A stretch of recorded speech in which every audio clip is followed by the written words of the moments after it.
लिखे educated teacher हैं जो 10-10 सालों से स्कूल में पढ़ा रहे हैं। अब सोचिए कि हालात किस तरह से सरकारी नौकरियों को लेकर बदतर होते जा रहे हैं कि जो टीचर जिनको स्कूल में पढ़ाई लिखाई का काम करना चाहिए था, चुनाव का समय चुनाव में ड्यूटी करना चाहिए था, वो कोर्ट का चक्कर लगा रहे हैं, सुप्रीम कोर्ट में केस लड़ रहे हैं। और जब इनकी पूरी कहानी जानिएगा तो आपको भी सोचने के लिए मजबूर हो जाना पड़ेगा कि इस देश में एक नई परिभाषा शुरू हुई है नौकरी के लिए। एडहॉक पे रख लो या शिक्षा मित्र, 3500 रुपये तनख्वाह मिलती है। शिक्षा मित्र के रूप में आप पढ़ाइए। गुजरात में भी ये मॉडल बहुत इंप्लीमेंट हुआ था। वहाँ तो पुलिस की भर्ती इसी मॉडल पे होती है कि 5000 में आप नौकरी कीजिए, बाद में आपको नौकरी देंगे। वही लोग शुरुआत में रोजी रोटी का सवाल होता है, 5000 3500 पे ज्वाइन करते हैं और बाद में जब उनको समझ आने लगती है कि इससे परिवार नहीं चल रहा है, समय को उतना ही देना पड़ रहा है, काम उतना ही करना पड़ रहा है और कितना बड़ा भेदभाव होता है। जो सरकारी में जिनको अधिकार मिल जाते हैं, जिनकी भर्ती हो जाती है, जिनको सरकार अनुदानित करने लगती है, उनको 30 से 3500 रुपये सैलरी मिलती है और उसी स्कूल में एक दूसरे टीचर को 3500 रुपये की सैलरी मिलती है। अब सोचिए जिनका जॉब परमानेंट नहीं होता होगा, उनके बाकी जो साथी टीचर होंगे वो किस तरह का सलूक करते होंगे। तो ये इन्हीं तमाम मुद्दों के लिए ये लोग सुप्रीम कोर्ट का चक्कर काट रहे हैं। सुप्रीम कोर्ट में मामला है, चूंकि 1-1.5 लाख के करीब यूपी सरकार ने शिक्षा मित्र की बहाली की थी, जिसमें इन्हीं लोगों ने बताया कि करीब 1.25 लाख लोगों को सरकारी तौर पे भर्ती कर लिया गया था, लेकिन फिर उस फैसले को हाई कोर्ट ने रद्द कर दिया है। तो इसी के लिए लोग संघर्ष कर रहे हैं। सर, क्या नाम हुआ आपका? गाजी मामाला, प्रदेश अध्यक्ष, उत्तर प्रदेश प्राथमिक शिक्षा मित्र संघ। तो क्या है पूरा मामला, क्या है?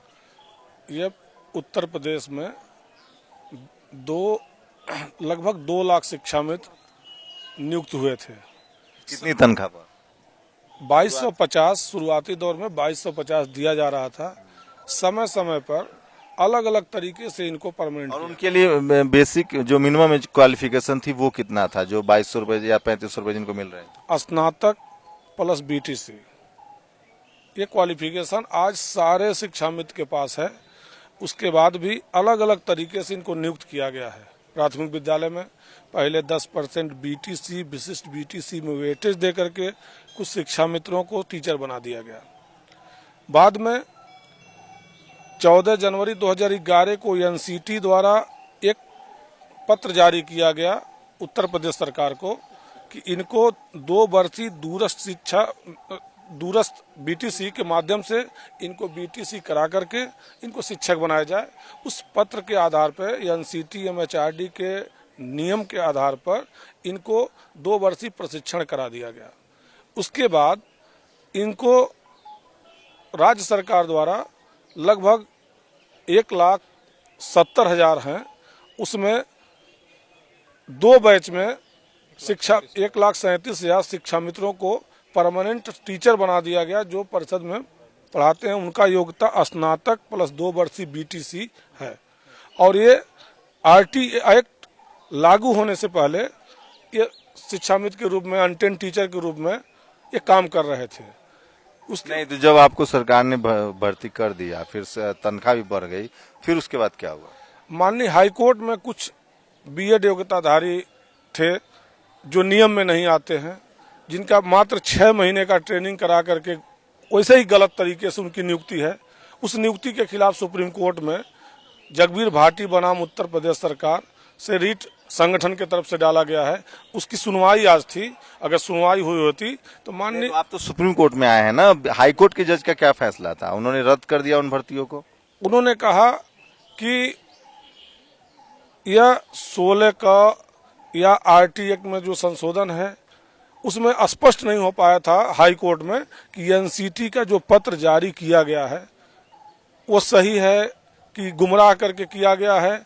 पुनः उस पत्र को हम लोग आकर के एनसीटी में दबाव दिया गया, घेराव किया गया कि आपने जब पत्र जारी किया है उस पत्र को स्पष्टीकरण कर दोबारा पत्र जारी किया गया।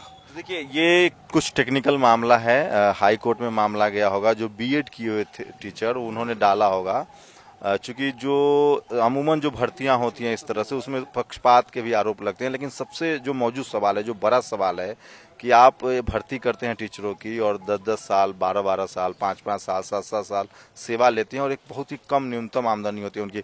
कितनी तनख्वाह मिलती है आप लोगों को? सर, इसमें तो लगभग 3500 रुपए है। लेकिन कितने साल से आप पढ़ा रहे हैं? 2007 से पढ़ा रहे हैं। 2007 और अभी 2017 है, मतलब 10 सालों से आप पढ़ा रहे हैं। जी। किस जिले से हैं? कानपुर से। आप कहाँ से हैं सर? और ये जनपद से तो आप कब से पढ़ा रहे हैं? हम 2006 से। और अभी तनख्वाह कितनी है? अभी वर्तमान में 32,000 है। तो आपका तो हो गया। हाँ, समाज में होने के बाद भी आपको तनख्वाह मिल रही है? हाँ मिल रही है।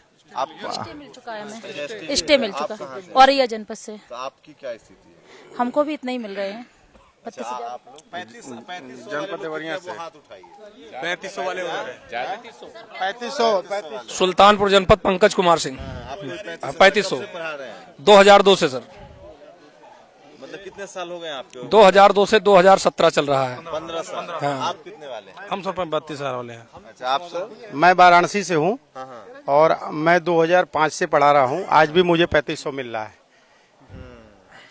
और आज ये समझिए कितनी बड़ी विडंबना है कि समान कार्य और समान वेतन का जहाँ एक तरफ बात किया जाता है, समान नागरिक संहिता की बात की जाती है, वहीं पे अभी हमारे 28,000 उत्तर प्रदेश में ऐसे शिक्षा मित्र साथी हैं जिनका समायोजन नहीं हो पाया है।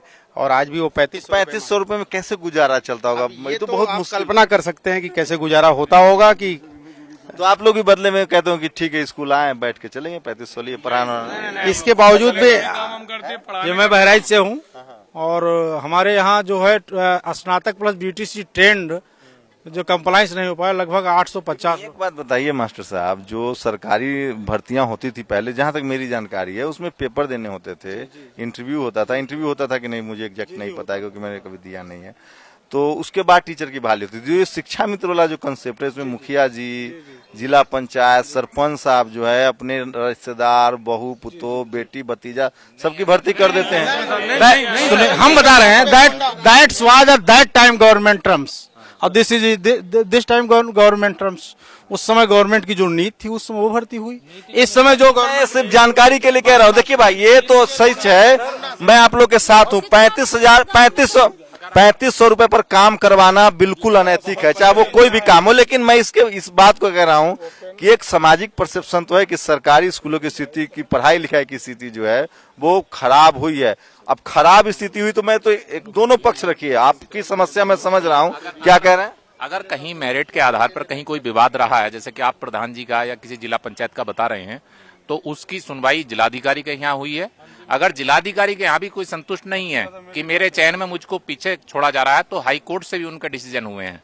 बहुत सारे, मैं बिहार की कई किस्से जानता हूँ, बहुत सारे फर्जी सर्टिफिकेट पर भी लोग की बहाली हुई। सर, यूनिसेफ ने भी हमको प्रमाण पत्र दिया है कि उत्तर प्रदेश की जो शिक्षा व्यवस्था है, यूनिसेफ ने भी हमको प्रमाण पत्र दिया है कि शिक्षा मित्रों ने ही बंद जितने भी स्कूल उत्तर प्रदेश में थे उनके खोलने का काम किया है और शिक्षा के स्तर को उठाने का काम किया है। इसके बावजूद भी हम परेशान हैं। हाँ, ये भी एक अहम पहलू है। आप सिर्फ एक तरह की बातें नहीं सुन सकते हैं। जब पहले 2-3 टीचर होते थे और हाई स्कूल में, मिडिल स्कूल में 8 क्लास तक होते हैं, 10 क्लास तक होते हैं, प्राइमरी स्कूल में 6 क्लास तक होते हैं, और 1-2 टीचर थे जो सरकारी भर्तियां नहीं कर रही थी।